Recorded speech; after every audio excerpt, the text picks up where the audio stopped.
aconteceu. Oi, eu sou a Gabi e esse é um giro de notícias aqui do canal, publicado todos os domingos, onde as notícias estão aqui na descrição. Aqui é só um comentário mais breve, mais dinâmico.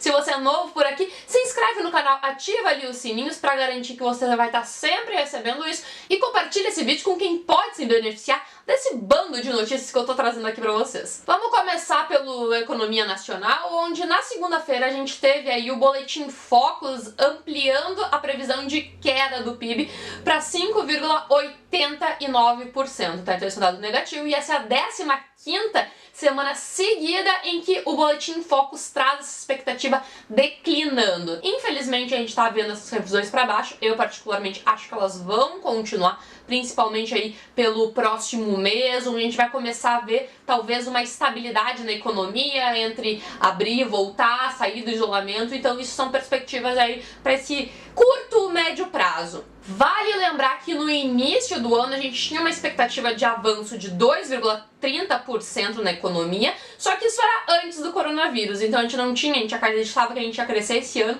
claro, assim, uma forma um pouco mais sutil, ali em torno dos 2%, mas infelizmente com a vinda do coronavírus tudo isso foi mudado.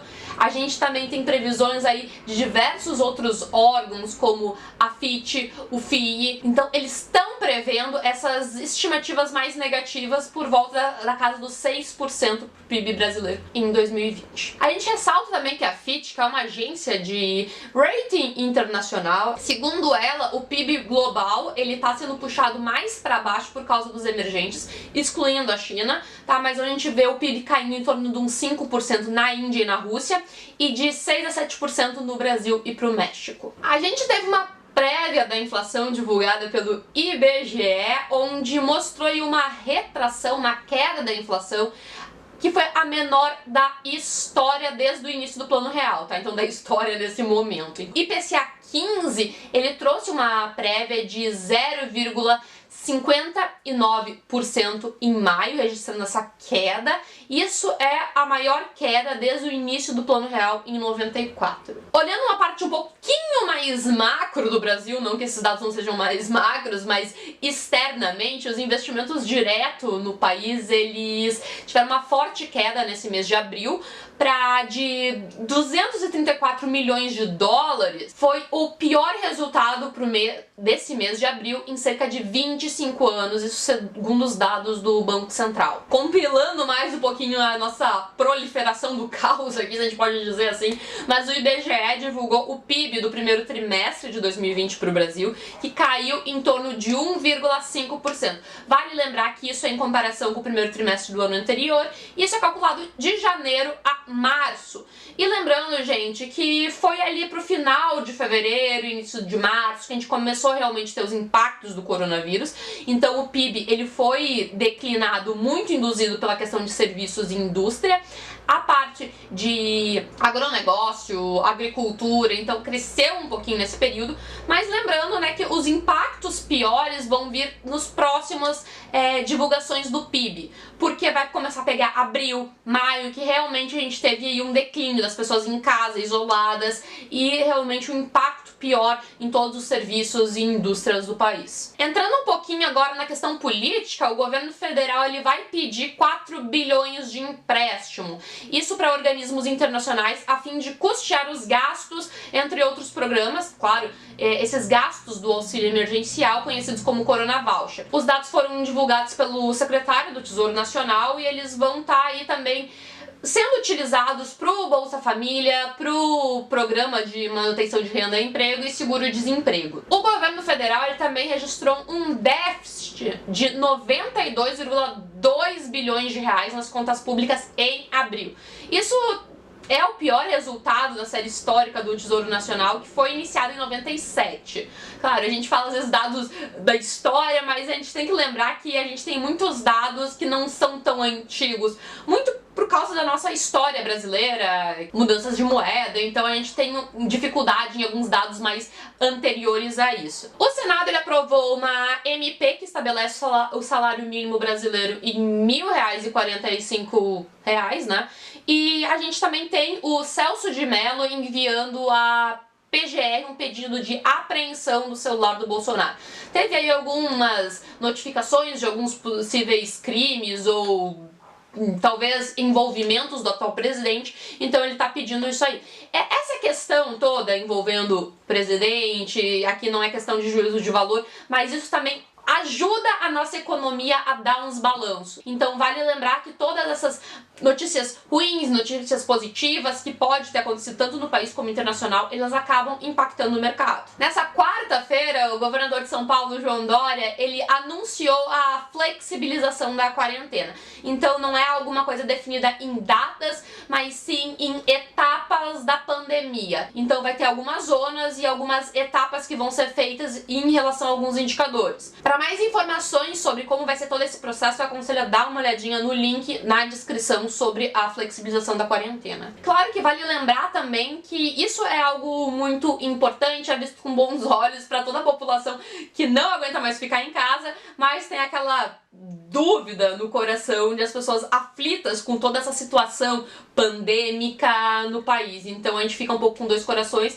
A gente quer sair, sabe que não deve, mas é bom a gente acompanhar esses indicadores pra gente ter um pouquinho mais consciência se a gente deve realmente sair de casa ou não. A gente entra agora na parte do internacional e a gente já volta prevendo o caos de novo, gente, mas é trazer notícia, né? Então o FMI, ele estima que os países emergentes vão levantar 77 bilhões em dívidas. E essa informação vem junto aí com vários países divulgando o recuo no PIB, entre França e Itália, que recuam aí cerca de 5% no primeiro trimestre. A Argentina também tendo rebaixamento do rating para um default restrito, então ela saiu do nível C para um default restrito, as coisas estão piorando lá. O Japão, por sinal, ele saiu da zona de divulgação de pandemia, eles estão divulgando que conseguiram estabilizar a pandemia lá. Voltando um pouco à França, ela lançou um plano de 8 bilhões de euros para tentar salvar o setor automotivo do país. Esse movimento ele serve para tentar garantir a sobrevivência dessa indústria no meio de toda essa pandemia. A gente entrando um pouquinho nos Estados Unidos, antes de falar algumas polêmicas envolvendo o presidente, os Estados Unidos estão divulgando um recuo de 5% no primeiro trimestre de 2020, em razão, óbvio, também da pandemia, mas não é só de PIB negativo que o mundo vive. Os Estados Unidos estão registrando 2,1 milhões de pedidos de seguro-desemprego. Isso fechando aí numa semana encerrada no dia 23 de maio, tá? Os dados foram divulgados pelo Departamento de Trabalho americano. Agora, com um foco um pouco mais no presidente americano, o Trump, ele assinou um decreto que permite processar redes sociais. Então, o presidente dos Estados Unidos, ele assinou na quinta-feira esse decreto que permite processar por algumas postagens. Isso aconteceu porque o Twitter deu uma indicação que algumas notícias que o Trump estava postando ali poderiam ser falsas. Então, começou todo esse burburinho aí de ele começar a querer regulamentar essas redes sociais. Pra gente finalizar um pouco esse contexto macroeconômico internacional, eu vi uma notícia que eu achei muito interessante, que é, segundo a OCDE, esse cenário de pandemia está maduro para corrupção.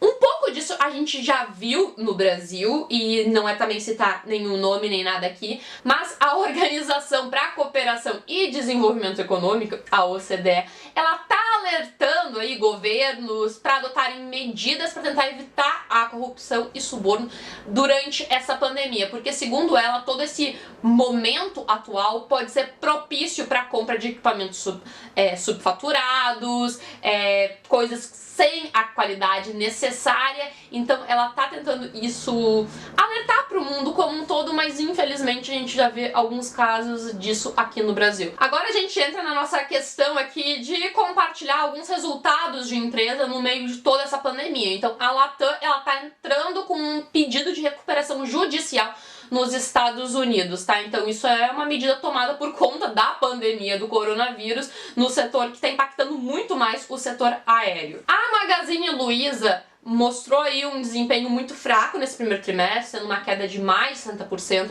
e ela também informou que vai cancelar a distribuição de 290 milhões em dividendos aos seus acionistas. Segundo a companhia, o valor ele vai ser destinado para uma reserva e reforço de capital de giro. O Iguatemi, que é uma das maiores redes de shopping centers do Brasil, registrou uma queda de 77,5% no lucro líquido nesse primeiro trimestre. Todo mundo já deve saber que o home office vai sim ser uma tendência para a maior parte das empresas que possuem grandes escritórios nesse cenário pós-pandemia. Várias empresas já divulgaram que vão ficar aceitando o home office, pelo menos até o Brasil, mas essa também deve ser uma realidade para virar tendência no Brasil. O Google divulgou que vai reabrir os escritórios a partir de junho, mas só com 10% dessa capacidade, então o resto vai permanecer em home office. Entrando aqui um pouco no setor de varejo e vestuário, a C&A ela reabriu 43 lojas no país, sendo que ela tem um total de 286 lojas, mas ela teve aí um prejuízo de 55,4 milhões nesse primeiro trimestre. Vale ressaltar que a C&A recentemente abriu capital, isso foi no ano passado, então já ter essas informações negativas é algo ruim para a empresa. Não necessariamente para a visão do investidor de fora, porque entende o que está acontecendo, mas eu acredito para a cultura da empresa deve ser alguma coisa bem ruim, porque normalmente quando você abre capital já quer ter aí as primeiras divulgações, cenários positivos. Infelizmente a pandemia pegou todo mundo desprevenido, a gente não tinha como imaginar que isso tudo ia estar acontecendo. A Hering também registrou queda de 89% nesse primeiro trimestre. Mas nem só de prejuízos vive o Brasil. A PagSeguro ela registrou lucro de 359,9 milhões no primeiro trimestre, uma alta de 15,2% contra o primeiro trimestre do ano anterior. Vale lembrar que não são todas as empresas que estão tendo prejuízos, mas provavelmente elas não estão tendo o mesmo lucro que elas teriam num momento normal da economia. Esse giro de notícias fica terminando por aqui. Se você assistiu esse vídeo até agora, eu gostaria de pedir uma sugestão pra você. Eu mudei um pouquinho o formato do giro de notícias e eu gostaria de saber a sua opinião nos comentários abaixo, pra saber se eu mantenho desse formato, volto pro anterior, se faço lives ou como você prefere, porque se você ficou até o final, é basicamente pra você o meu maior ouvinte que eu tô fazendo esse conteúdo. Eu vou ficando por aqui, um grande beijo e até a próxima!